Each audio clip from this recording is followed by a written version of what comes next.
We just people from the north side. Once and Timmy's hit the shore fine. Winter ready on the four ties. Heavy traffic during 4-5. Gotta hustle on your own time. Color people every port side. We just people from the north side. Hey guys, what's going on? It's your host, your boy, George Mackay, live here, pre-recorded NCG Wrestling, and I'm sitting down with the former WWE champion, the one and only Deshi, a.k.a. Jinder Mahal. How are you, sir? I'm doing good, thank you. It's my first time here in Leamington, Ontario. It's an amazing place. I love the summers in Canada. I'm excited. I met some fans. Everybody's exciting. I love the venue. I love the setup. I love everything, the professionalism. Looking forward to having a good night. Absolutely. What's incredible about your career is that, first off, you're Canadian, so yeah, Canada represent, right?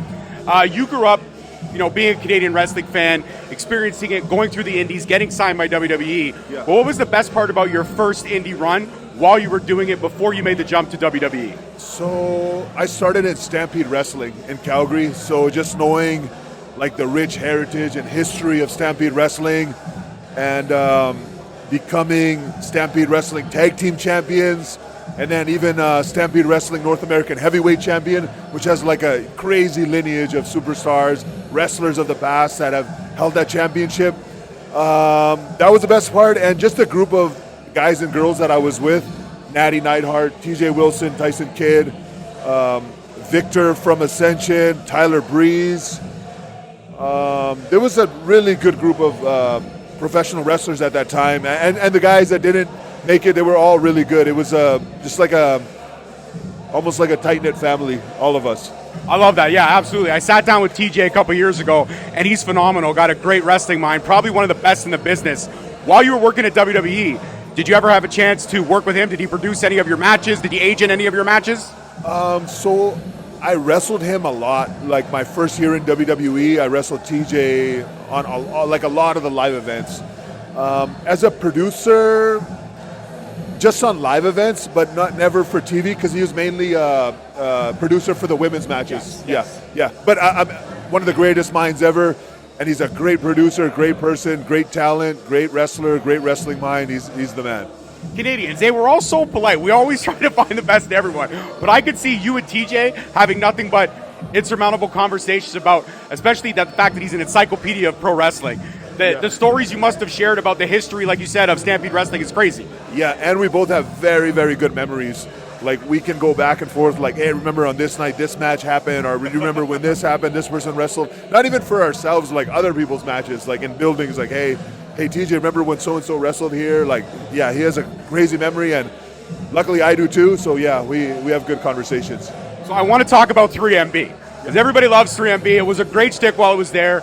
You, Drew, and Heath, you guys literally were the embodiment of three guys that nobody ever gave a chance to, and you took a gimmick that was rather questionable, and you guys made it work. Yeah. What was it like to get as over as 3MB did?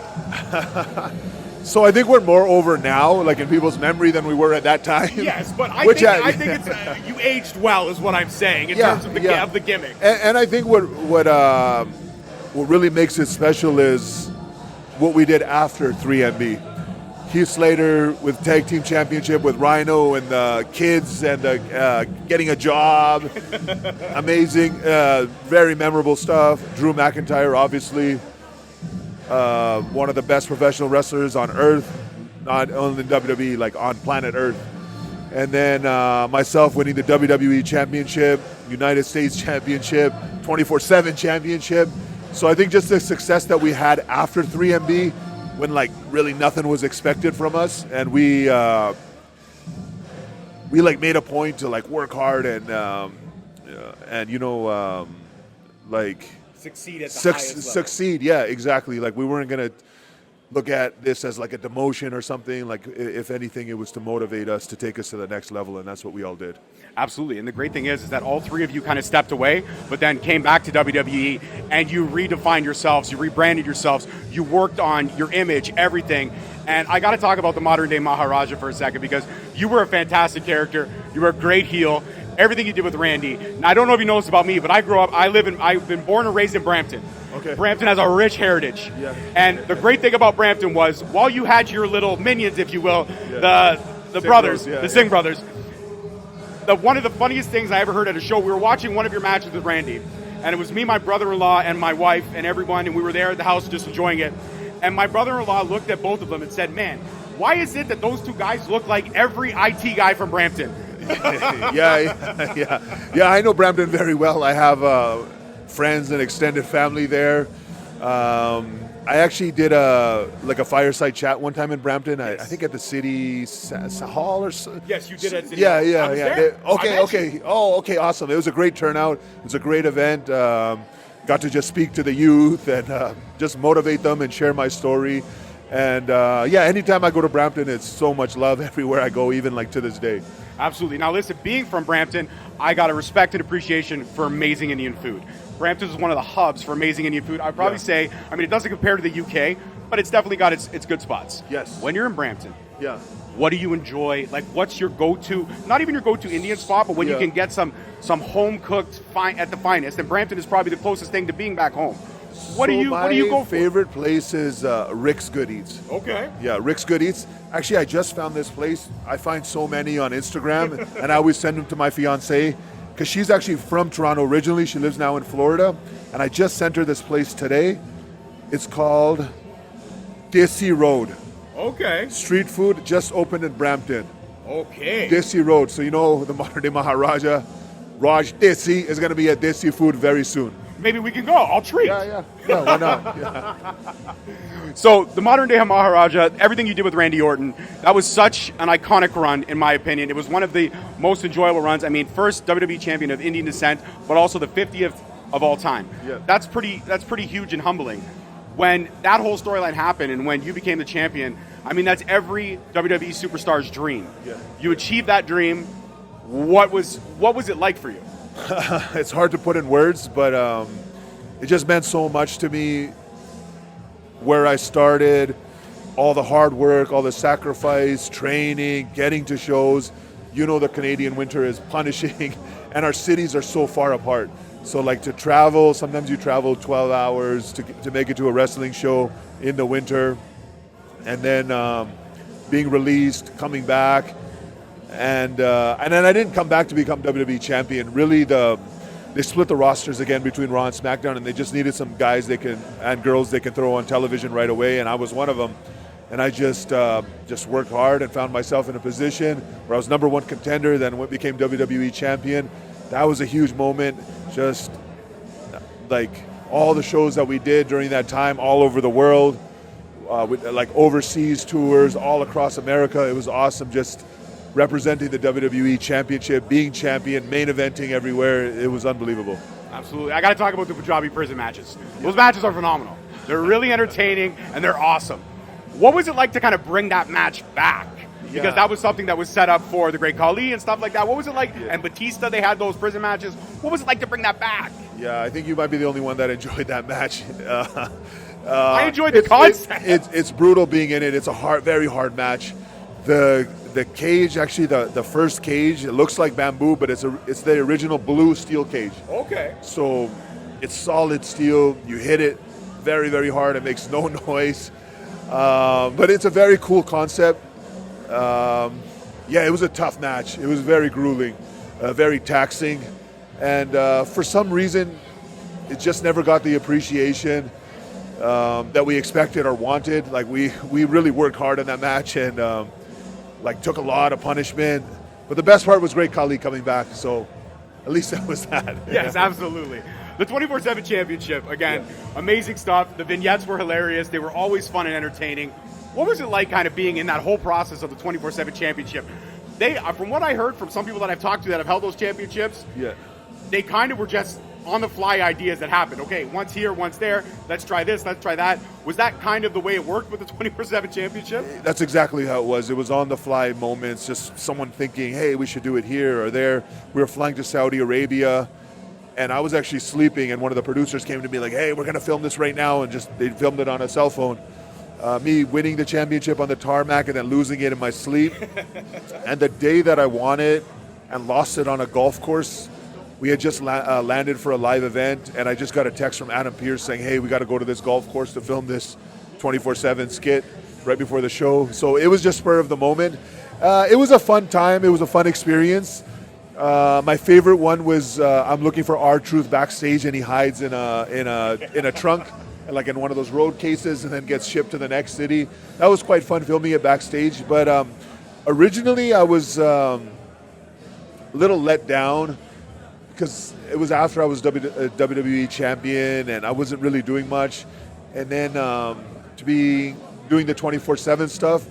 But then you know what I thought? I'm going to make the best of it, make memorable moments, have fun, and that's exactly what we did. And it ended up being pretty good. Some pretty cool stuff, especially by R-Truth. And a lot of people got to hold a championship in WWE. Like, for instance, the Singh Bros.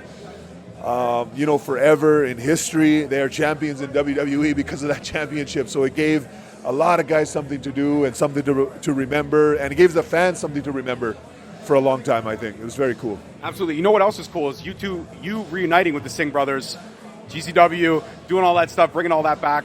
What has it been like for you being on the indies, working hard, grinding, going back to the, I guess not so much the schedule that you had in WWE, yeah. But honestly, I want to say this, you seem to be having a lot of fun, man. You seem to be smiling a lot more. I mean, not on camera. On camera, you've got that face. Yeah. But you seem to be enjoying every minute of being back on the indies. Yeah, that's exactly where I'm at in my career. I only do things that I want to do. I'm just having fun, and when it stops being fun, I'll pack it in.